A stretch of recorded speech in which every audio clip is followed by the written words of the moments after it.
Light or Bright. I'm the author of the foundational essay for Do Justice.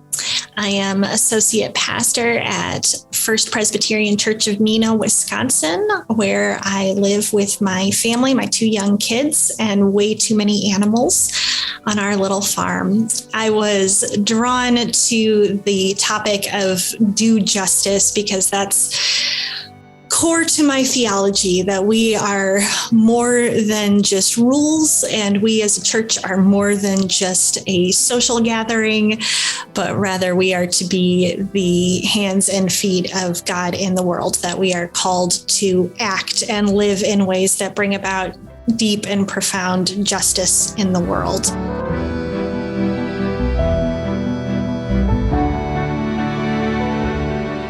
In the aspect of recognizing injustice, we take a closer look at the Gospel of John, the 7th chapter, and this moment that we know really well. Those of us who are in church frequently, we've heard this story before, that the Pharisees are trying to basically trap Jesus into some judgment, that they have brought out this woman who is an adulteress. There's no equivocation about that she has committed sin, and they haul her into the public square and call on Jesus to cast judgment on her.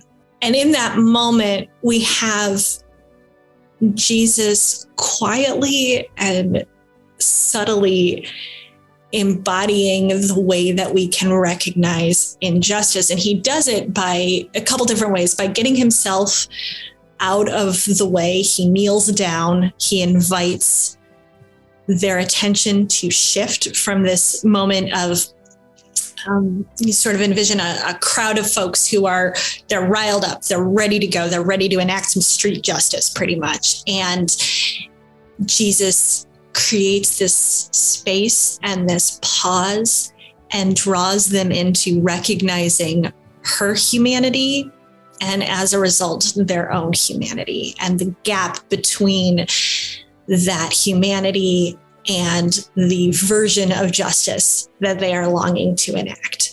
And in creating that pause, that space with and for them, Christ makes it unmissable that there is this injustice happening, that perhaps following the letter of the law is not actually the most just thing to do. And in that moment, looking for mercy, looking for a shared sense of we have all of us fallen short, we have all of us sinned. Who am I to cast that kind of judgment, that kind of life-taking judgment on someone else? And it's just a really beautiful moment in Scripture where Christ challenges these preconceptions of what it means to enact justice. In the life of most of our churches, we have all kinds of activities that are meant to provide support and care and charity and compassion.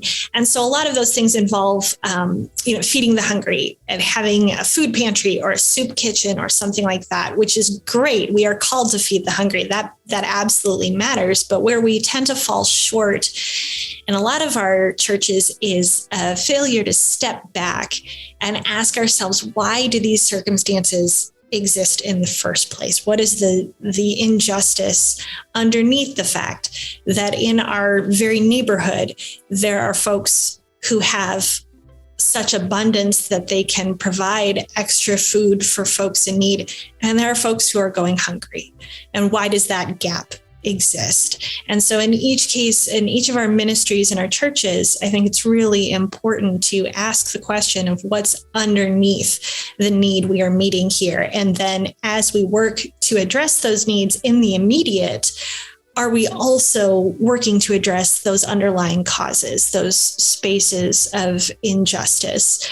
And if we're not willing to ask ourselves, what is it about those disparities that we actually don't necessarily want to change, and why might that be the case?